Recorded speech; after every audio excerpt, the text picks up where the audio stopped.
The Early Weigh-In podcast is back. UFC opens up 2026 with back-to-back numbered events. We head to Sydney, Australia. Featherweight GOAT, in my opinion, Alexander Volkanovski, defending the belt again against Diego Lopes, and then banger co-main event, man, between Dan Hooker and Benoit Saint Denis. It's a 14-fight card with a couple road to UFC finals for us to get into. Won't waste any time, man, with all the fights. Do want to recap last week, as always. Pretty much opposite nights from me and yourself. I went minus 2.5 units. 0-3 on my bets. I took a shot at plus money for the fight doesn't go the distance, and Umar and Davis Figueiredo. It's one of those where I'm getting like the minus 1,500 in a fighter, and I'm getting doesn't go the distance at plus money. Just one of those where, Davison never really tried to work up from any positions or even win the fight himself. And then took a 1.5 unit shot on some violence, and both of them had knockdowns, had plenty of moments for it, but ultimately Pulaev and Pimlet both able to 8 shots, survive to the distance. So minus 2.5 units for me. Wanted to start the year better, but nothing horrible, man. Can easily get back on track this week, and toss it over to you, man. How'd you finish up? Yeah, so I finished up 2-0, but I will admit I did have to have a little bit of help by those judges, My first bet was a parlay between Ty Miller and Adam Fugit. Miller made sure I didn't need the judges in that one, so I was thankful considering I parlayed him at minus 600. He really needed to cover that way for that to be a reasonable parlay piece. And then Natalia Cristina da Silva taking on Rose Namajunas. I had Silva winning by decision at minus 175 parlayed. And, man, I just figured that she was going to be able to stay at distance, land the cleaner shots, and get the nod on the judges' scorecards. I think that's also what the UFC would have preferred. I mean, I think Rose is an excellent fighter, but I certainly think that she's on the downward slope of her career. The fact that she's been in like the upper echelon for just so long at this point, it's time for new blood in the division to get some opportunities. And I felt like the UFC was wanting that to happen as well. She ended up getting the nod in a questionable decision, won a unit off of that. And then O'Malley versus Song Yadong. I thought it was going to be a little bit cleaner from O'Malley, honestly. I think the third round was maybe the cleanest round for Sean O'Malley. And even that one, who knows, I think that all 3 judges gave the round 1 and round 3 to Sean O'Malley. And I think it's pretty wild that wasn't a split decision, but I will take it. Again, I just felt like that was an opportunity for the UFC to reignite that revenge fight for the new champion, Piotr Jan, and get Sean O'Malley to step in there.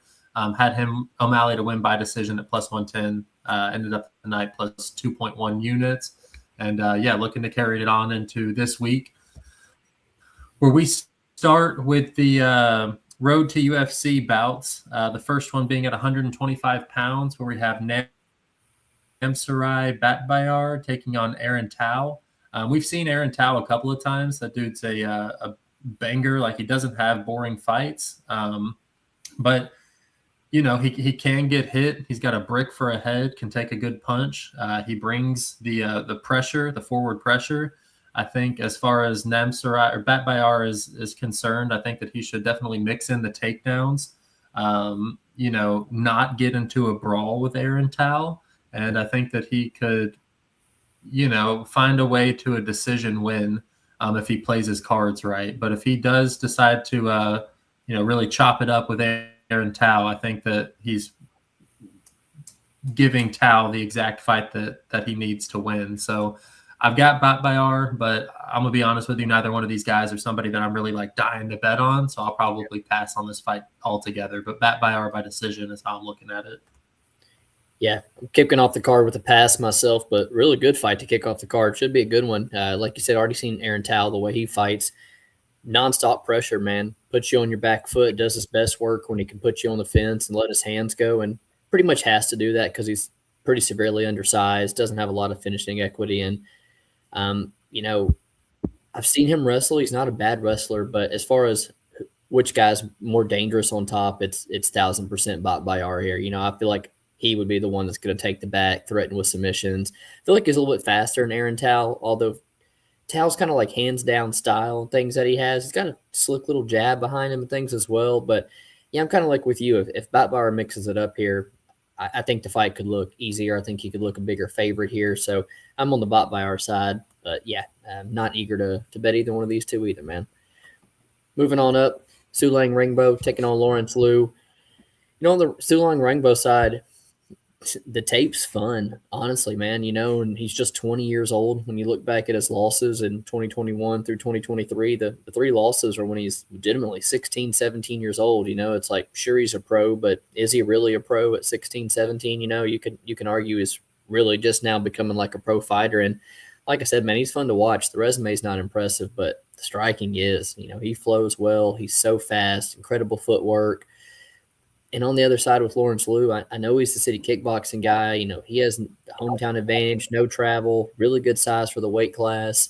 And honestly, like if he could mix in a takedown, he could vastly swing this line, but the dude just gets hit way too much. We've seen him hurt way too much. And in front of him is probably the most talented and fastest striker that he stood across from. So I really don't like Sulang Rainbow at minus 250 just because I feel like he's inexperienced and can be ground. But I just don't know if this is a fight that it happens to, man. I can't overlook the advantages on the feet. So I'm kind of looking at maybe some type of violence here. The under 2.5 is minus 160, 165. Rainbow inside the distance, Rainbow knockout. So that's kind of how I'm leaning. I don't hate it. I mean, I think you kind of touched on Sulang Rainbow's biggest, knock, and I think that it's his youth.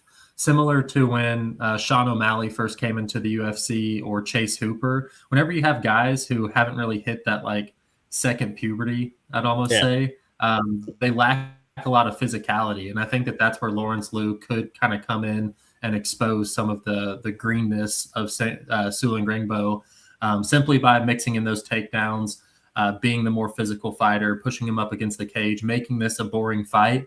And I think that he could get the nod in his hometown. So as this line continues to widen, I'd consider betting Lawrence Liu. But again, these are just not the caliber guys, at least right now, that I'm looking to get behind. But if I was going to get behind anybody, I'd certainly be looking at the dog shot on Lawrence Liu, especially as this line widens.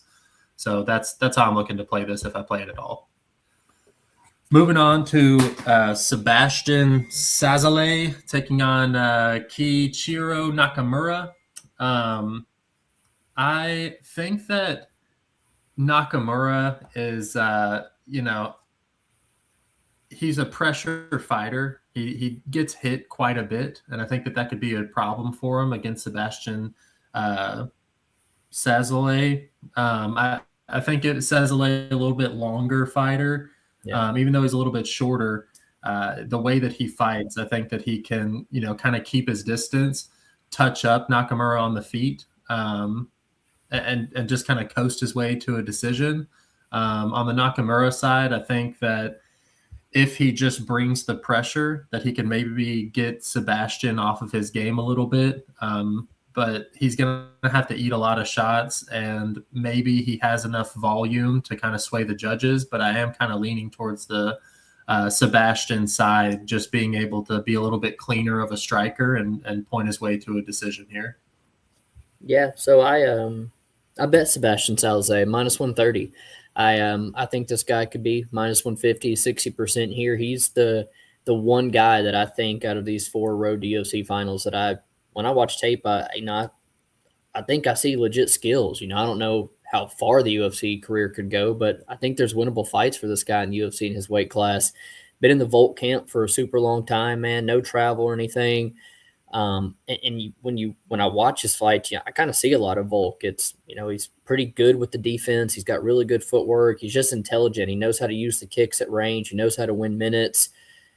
We've seen this guy been 5 rounds a couple times on the regional scene, so I not giving me reasons to think he could blow his wad here. And on the side of the Nakamura, he's much more rigid of the two, man. He doesn't seem to have the same movement, the same footwork. I didn't think he has a power edge, but I almost feel like he's drawing dead to a KO because I feel like he's outmatched in a lot of areas of this fight. So outside the power, I feel like that's my only worry. And if that's my only worry at minus 130, I still think there's some value on Sebastian Salazar. And I feel like he could look a lot bigger of a minus 130 favorite here. So that's the side I'm on, and the only bet I've got on any of these 4 UFC road to the road to UFC finals. But the last road to UFC final, Don Marfan, Sang-Yuk Kim. You look at the fan resume, and the only loss is to Quinlan Alked, a guy who's catching a lot of steam in the UFC, looking really good. Don Marfan pushes the grappling pace pretty heavily in a lot of his fights, and there's not a lot more to his game. And you can kind of say the same for the Kim side. I think he's a bit more comfortable on the feet. I think I'd have to probably say I'd give him the advantage there, but another one where he pushes the grappling a lot to win him the fights on the regional scene, and that makes it tricky. I don't really know who I think the more technical grappler is. I might side with the fan side, but I think the grappling is closer than the line is, and if there's no grappling and it's stuck on the feet, well, I told you I kind of favor the underdog there. And I also feel like, Kim might be the one that has a bit more dog in him, a bit more in the gas tank. It's another, again, man, road to UFC finals. I'm not confident on either side. I'm going to go Don Marfan decision. Ultimately, I just think he's going to win the grappling positions and do enough to win on the scorecards. Yeah, I mean, I agree that Don Marfan does seem to be the more control grappler. If he is able to find his positions, I think that he could ride it out to a victory. But if it gets hairy and it stays standing on the feet, as we have seen many grappling matches do in the past, I do kind of lean the Sang-Yuk Kim side. So another dog or pass position, and ultimately a pass position for me. I don't know, man. I've tried to bet the better grappler and grappling matchups, and my read is completely out the window because they don't grapple at all. So I'm going to actually go with Sang-Yuk Kim here, getting a decision win. Getting a decision win. That's kind of how I'm leaning on that one, but pass for me. All right, moving on to the first real fight for UFC fighters already signed to the roster of the night. We start in the featherweight division where we have Khan Offley taking on Yi Za. This is a fight where I think, Yi Za's line is kind of getting blown out of proportion at this point. I think that, yes, you run this fight 100 times, he's going to win the majority of them, but I think that this fight is a little bit closer than what they're showing on paper. And I think that if Khan Offley can slow down the pace and cage control, push him up, grind on him a little bit, this is a 50-50 fight. I'm not too keen on betting Asian fighters in general, to be honest with you. There's a few exceptions, but this is just another example of somebody who has a lot of wear and tear on them in their career. And I think that there's a possibility where Khan Offley comes out here, implements his game plan and makes a boring but effective fight and could get the decision nod. So gun to my head, I'm betting Yi Za, but it's a dog or pass, ultimately pass for me. Yeah, I'm on the Yi Za side. I'm not high on this Offley guy, just to be honest. I think he is pretty lucky to have run into Ricardo Ramos, somebody who easily quits on himself because, I think he was on the way to being 0-3 in the UFC and probably cut. Not a lot to love on the feet from him, and he's pretty reliant in his grappling to win the fight, and I don't think he's a better wrestler here. I don't think he's the more physical of the two here. I think Yi Za is a better boxer. And more physical, stronger in the grappling positions that I think they're probably going to wind up in. And so I'm on the Yi Za side by decision, minus 200.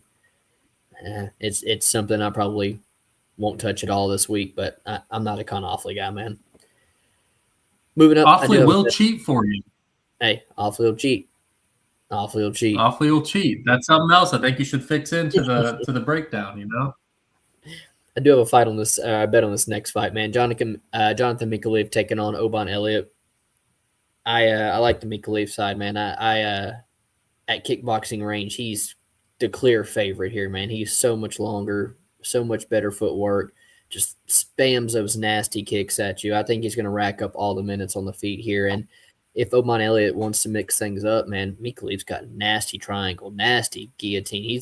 His jiu-jitsu on the mat is really, really good. And on the Oban Elliott side, man, I've never really been a believer, he's tough, but he gets hit a ton, we've seen him hurt. And then we've seen this guy out grappled, the British grappling is never the way, and so I think if he wants to try to grapple here, he's liable to get submitted. And if he wants to keep this fight standing, I think he gets picked apart at range.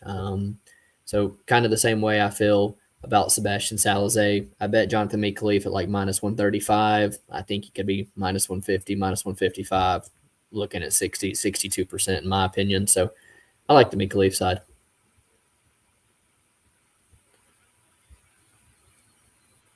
I don't know how many spots I'm going to be able to find on this card because I feel like I'm just repeating myself over and over again.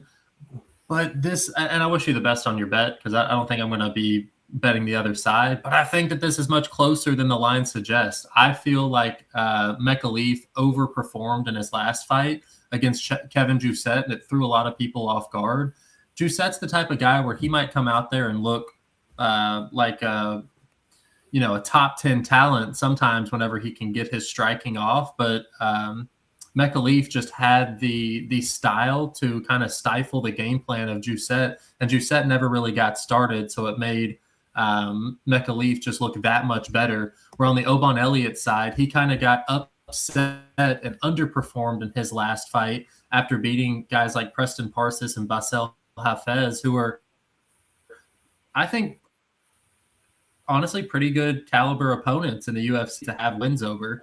Seokhyun Ko really looked over in the UFC until he started putting together some wins and people started to realize just how good he was. So I think that this is kind of a buy low spot for a somewhat proven fighter in Oban Elliott, and maybe a spot where people are expecting Khalif to be better than he actually is because of one performance in the UFC. I mean, how many times have we seen guys debut at a higher level and then just kind of shit their bed in their sophomore appearance? So this is a spot where I'm laying off, and I do think that there's probably some value on Oban Elliott here, especially as this line rises. So Oban Elliott or pass, dog or pass yet again, and I'm probably going to pass. Whatever. Like I said, I'll just keep on saying the same shit, but hopefully I'll find a spot later on in this card that I'm actually looking to bet. And I hope you win that bet because I don't care about either of those guys in the UFC moving forward. Moving on to the middleweight division, we have Jacob Malkoun versus Torres Finney. We talked a little bit about this one, and I'll be honest with you, I've seen so many people break down this fight and just say that Malkoun is the more technical wrestler and that that's the reason why they're betting him. They think that he should just completely dominate. And truth be told, I think that if this fight started in minute 8, yeah, Jacob Malkoun's the clear favorite here. But I think for 7.5 minutes, the physicality of Torres Finney is going to just, take him where he wants in this fight. Torres Finney is the much stronger grappler. He might not be as technical, but I think that the physicality is going to take him where he wants it. And Jacob Malkoun doesn't have enough threats offensively on the feet to really stifle the forward pressure of Torres Finney. So I am worried about people who are backing Malkoun because as much as I also kind of want to hate on Torres Finney for the way that he fights, there's a reason why he's 11-0. And I think it's hard to overlook that. And he finds a way to win, even if it's just digging for a super boring takedown for 5 minutes straight. He's going to get the win, and he has that grit to get it done. So I'm laying off of this fight, but I'm going to be picking Torres Finney. Yeah, man, this is we had talked about it earlier in the week and been back and forth because on paper, when you see Malkoun go toe-to-toe with Brendan Allen, you're like, oh, man, minus 145 might look good. This guy's got a nasty single leg. He's trained with Robert Whitaker his whole life, but I don't think we're going to be getting the best Jacob Malkoun. I didn't realize this guy had been off almost 2 years, pulled out of his last fight, nasty injury. I looked into a back injury, not something you like to see for a guy who has to rely on the grappling to get things done because his durability doesn't look good. We've seen this guy get flatlined before, and even when he gets on top, he's not that dangerous. I can say the same about Torres Finney, kind of having the same problem, bit undersized, and when he does get on top, he doesn't finish you, and so when his style and you carry that frame, the back half of the fight does get a bit tricky. But UTC stand up, man. Finney graduated from college where Ty and I went, so it's always going to be cheering for Torres Finney every single time he's out there. But, when you have the boss like super hesitant to sign you, saying that he's worried you're going to get hurt in the UFC, that he makes you fight 3 times on the Contender Series. There's always just that thing in the back of my mind that's just like, maybe the boss knows. Maybe he really isn't UFC material, and if anybody can stop these takedowns, it's going to be trouble for him. But Malkoon's not that fighter that's going to cause any real trouble on the feet. And Torres Finney, like you said, is a really good wrestler, and maybe Malkoon is a little bit better of a wrestler, but the physicality is going to make up for some of those positions. So I've kind of flipped back and forth, and when you got Malkoon so reliant on a grappling game plan, and he's been out that long dealing with an injury, ultimately think at plus 135, then he's probably the side that I think would be the more intelligent bet on Saturday. Moving up the card, Cam Ralston taking on everybody's favorite, Cody Brundage. Cam Ralston's confidence at an all-time high, finishing on Dana White's Contender Series, first-round finish and debut. Just kind of looks to be a solid fighter, was primary grappler, striking starting to come around, power in the hands. But there is always that worry that, his frame, guys who want to bully him in the clinch and get those grappling positions, they might be able to. And while Brundage has got his knocks, man, probably the weirdest fights in UFC history, draws, appeals that turn into no contest. He is an intelligent wrestler at times, and I think I wouldn't be shocked if he finds a position on Cam Ralston early in the fight that people are surprised. Brundage's issue is he just can't put it together for extended periods of time. The confidence goes quick. He almost wilts and quits on himself, looks for a way out. And so when you got to fly all the way across the country, fight this guy in his backyard, if Cam Ralston doesn't go away easy in the first round, I got to think the last half of this fight is probably going to start to swing toward his way. So I'm on the Cam Ralston side, but, minus 360. I feel like he might have overperformed in his last two, and luckily it's Brundage, but Cam Ralston's minus 360 in his next fight.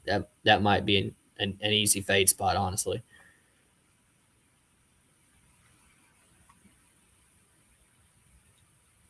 So instead of laying minus 330 on the battle draft here, I'm kind of looking at betting the under 1.5. I think people are kind of getting away from what Cody Brundage was originally known for. Like, that dude was a first rounder bust type of fighter. Mm-hmm. And I feel like this is a perfect matchup where you've got somebody who's scrawnier than him, and where Cody Brundage's physicality could really work well for him early. But then, like you said, he's kind of looking for that way out. And if Cam Ralston doesn't give him that way, we're looking at plus money on the under 1.5 on BetOnline right now at plus 100. And I think that we're getting much close.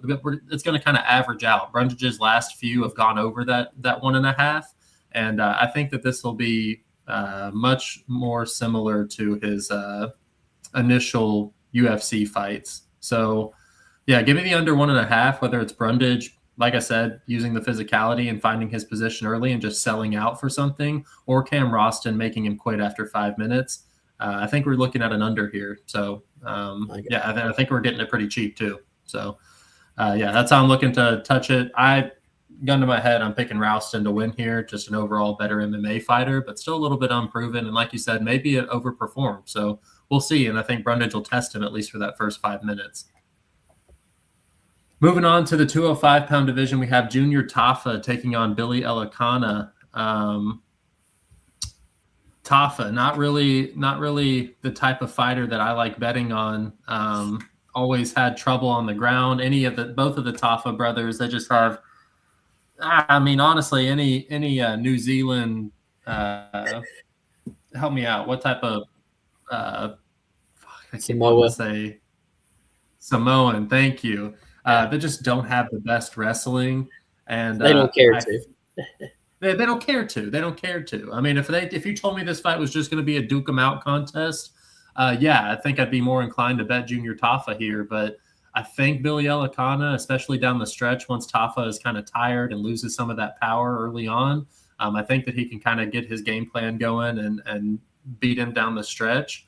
I mean, this to me is pretty low-level fight for two people who have had multiple fights in the UFC. I think that Elikana is kind of being overpriced right here at minus 250, considering it is lower level and Tafa does have some exceptional power. I like him at 205 better. So I'm curious to see Elikana. I'm pretty sure that he. Let me make sure. Did he fight at 185 at one point? Maybe not. Maybe he's just been a light heavyweight. No, yeah. He was a 185er. So I think he's kind of like a smaller, like a thinner 18 or 205er than most people. And Junior Tafa, if he's just worked on it a little bit and can keep this fight standing, I think he's got a pretty decent shot. Dog or pass for me. Too low level for me to want to lay the price tag though. So it's a pass for me. Billy Elikana, I guess, more ways to win. So I'll take Billy Elikana round 3 sub or decision. Don't like that final prediction. I'm on the under 1.5 here at plus 125. I know it's gone up. It's like plus 130 here, but dude, Tafa's like 6 wins are all under 1.5 rounds. Like this guy is getting it done in the first round, or he has nothing left, man, and he has nothing off his back.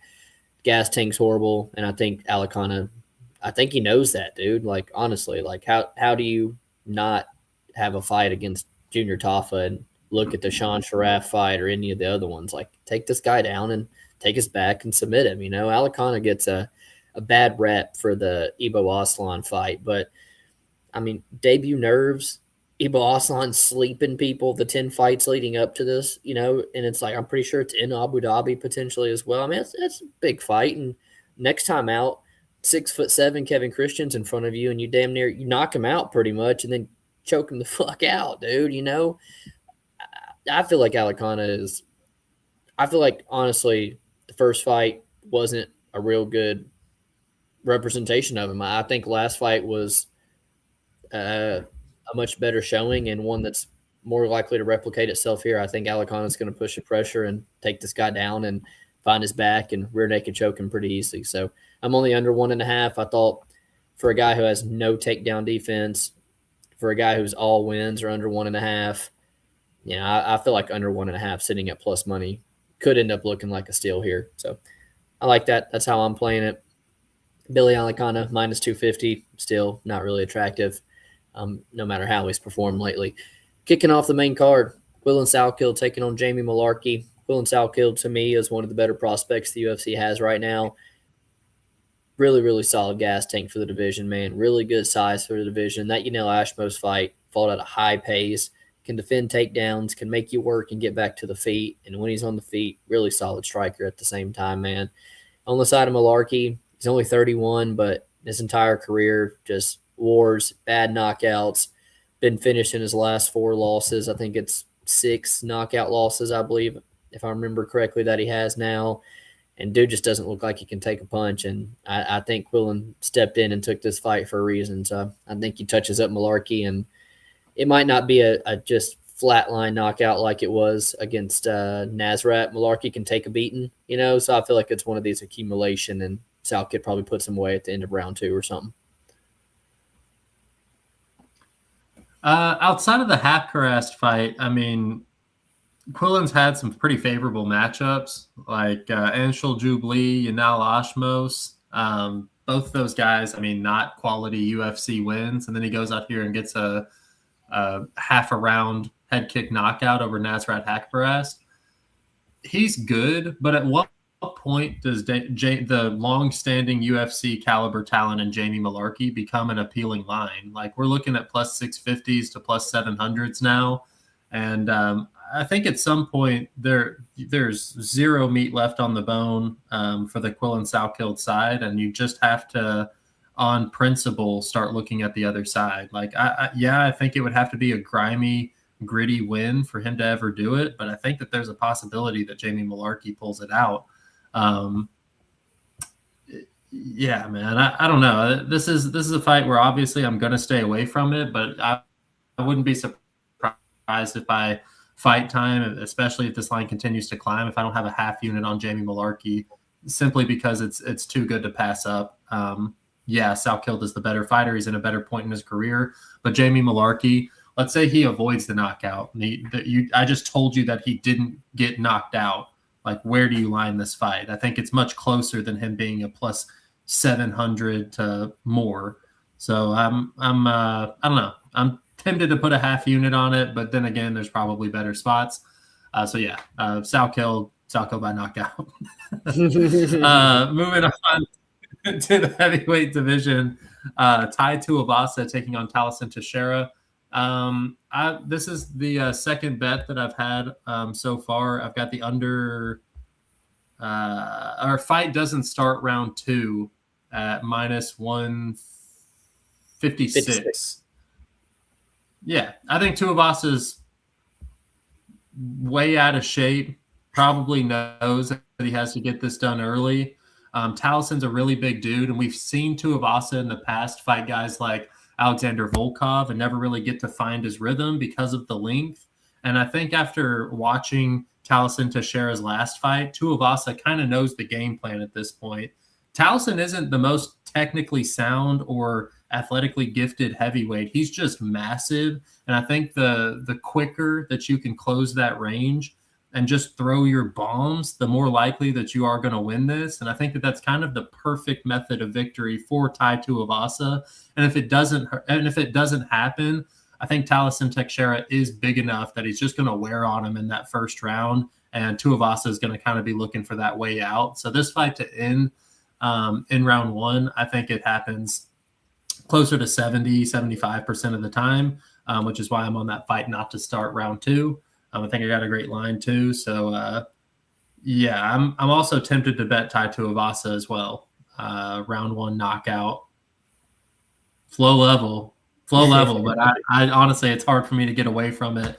And I think he knows what he has to do. The blueprint's out there, you know. He's 8-1 now. Teixeira is. He's 8-1 now. He's not undefeated anymore. There's a blueprint to beating him, and I think Tuivasa has the exact game plan to do it. So.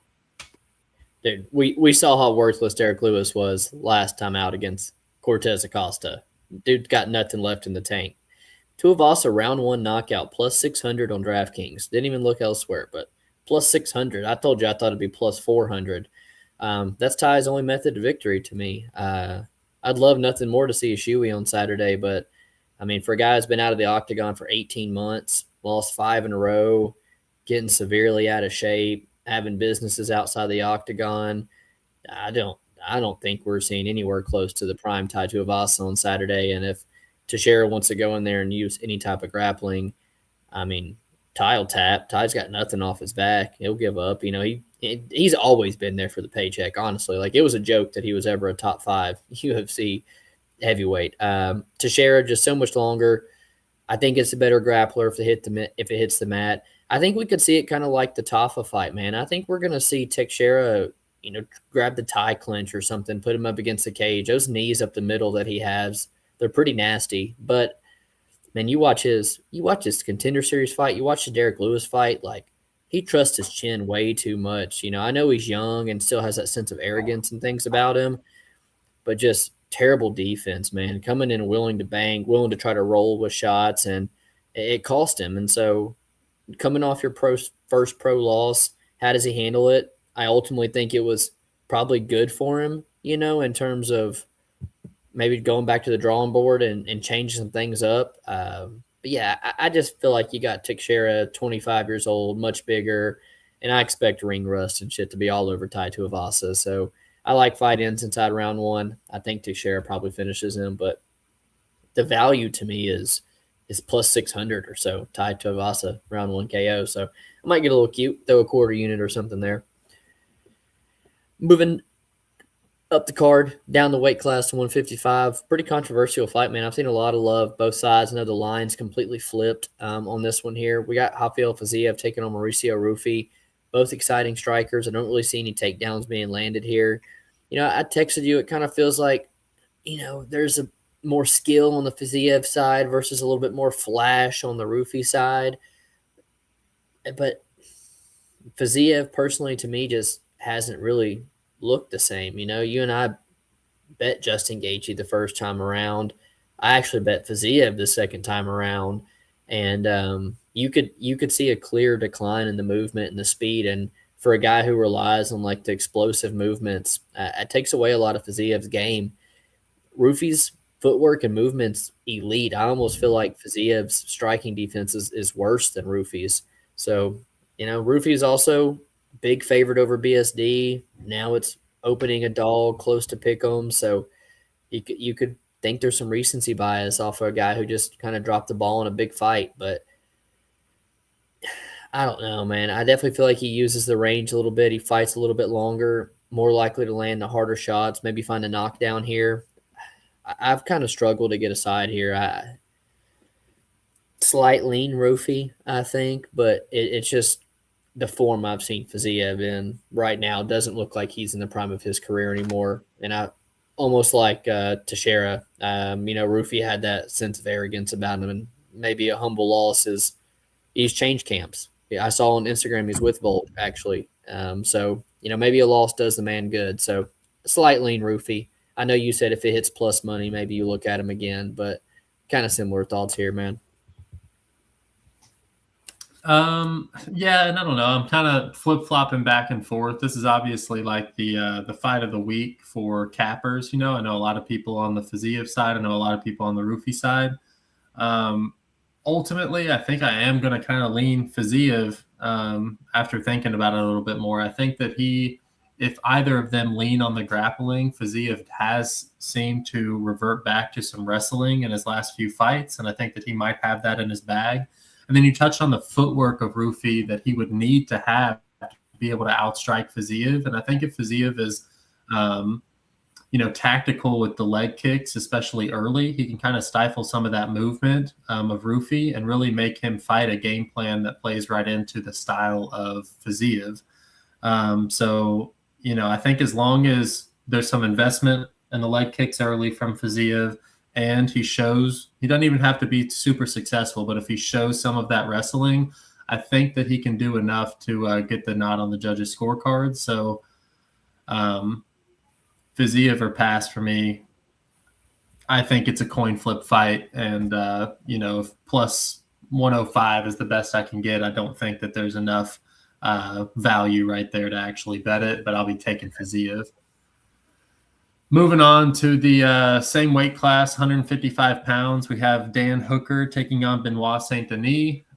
Saint Denis line has really shot up. He's looking at like minus 350 right now. I think he should win, especially down the stretch. Like I think that there's a good possibility that he is able to just kind of outwork Dan Hooker, up the striking and the grappling, and be just more effective as an MMA fighter. But early on, I think that they both have some good potential to get into some pretty sick scrambles, maybe find themselves in some precarious positions.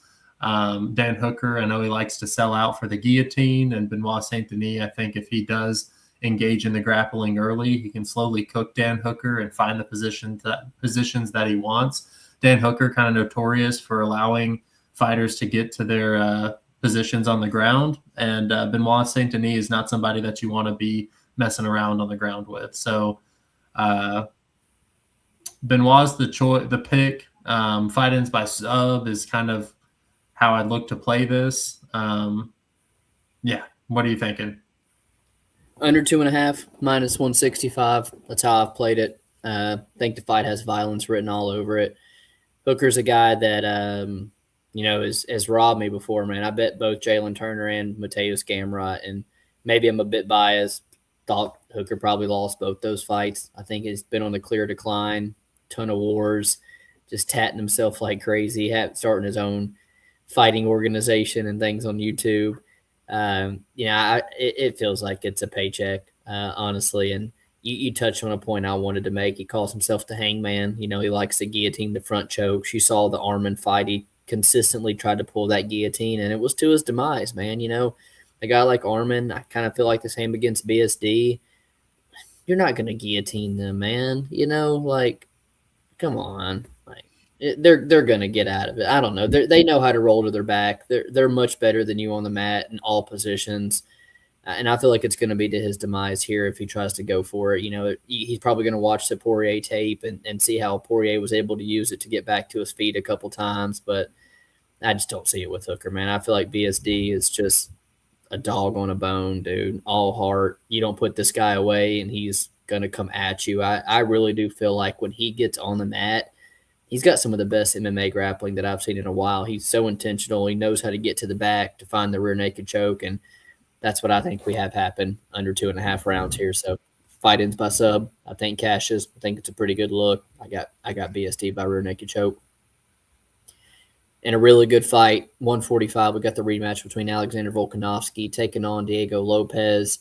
You get always a bit tricky, man, because rematches never really play out in the same fashion. But I think I can pretty much confidently say that I feel like it's a Volk decision or a Diego Lopes finish. And really the only thing that's changed is Diego Lopez's confidence has gotten a little bit higher. He's finished the surging John Silva, and with Volkanovski, the only thing that's changed is you've gotten a little bit older here, So one of the all-time greats on Volk, always been undersized at both 145 and 155, so he's had to rely on the skills. The skills are A+.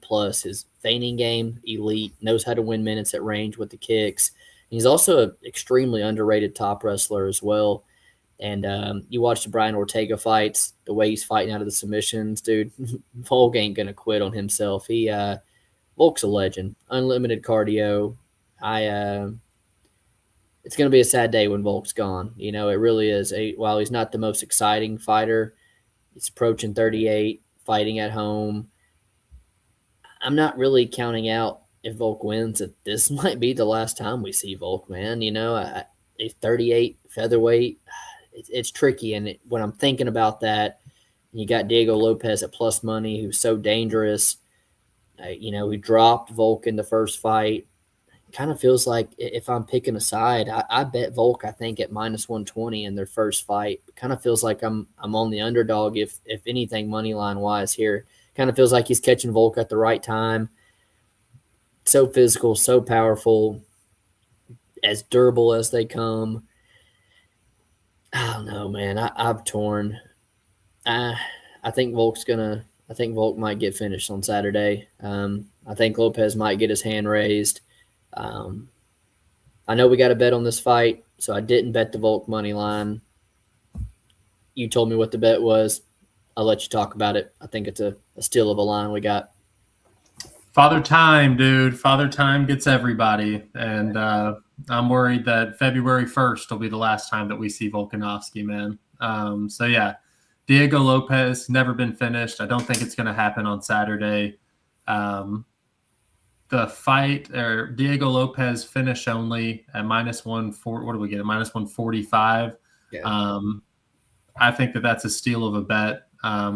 You touched on Volk kind of being a heavy top wrestler, and I think that he's going to go to wrestling early in this fight. I saw the physicality difference that Volkanovski had in the first time that they matched up, the few times that they did link up on the ground. And I got to imagine that that's where he's seeing that he has the biggest advantage. But on the times where it's on the feet, I think that Diego Lopes is more than willing to throw with everything that he has and really put it on the line out there. I think that he will catch Volkanovski and ultimately get the finish. And if not, then we just see another little masterclass from Volkanovski where he's able to bank a few rounds, maybe 4 out of the 5 rounds, and withstand getting wobbled at one point in the fight. Yeah. But those are the two ways that this fight goes, in my opinion. And to be able to have Diego Lopes finish only at minus 145, it just seems like it's going to be a null bet or we're going to win it. So I'm really happy to get that line. And it does seem like people are seeing it similarly because that line does continue to increase. So instead of just playing the underdog straight, I don't think that we're losing much value by getting him. And essentially the only way I think he can win, which is inside the distance. So I'm glad that we're both on it. And I like it when we're both rooting for the same guy in the main event. So, yeah, great find, man. Great find. I appreciate you guys hanging out with us. All 14 fights going down this Saturday, UFC 325, back-to-back pay-per-views to kick off 2026. Again, appreciate you hanging out. Like and subscribe. We'll see y'all next week. Peace.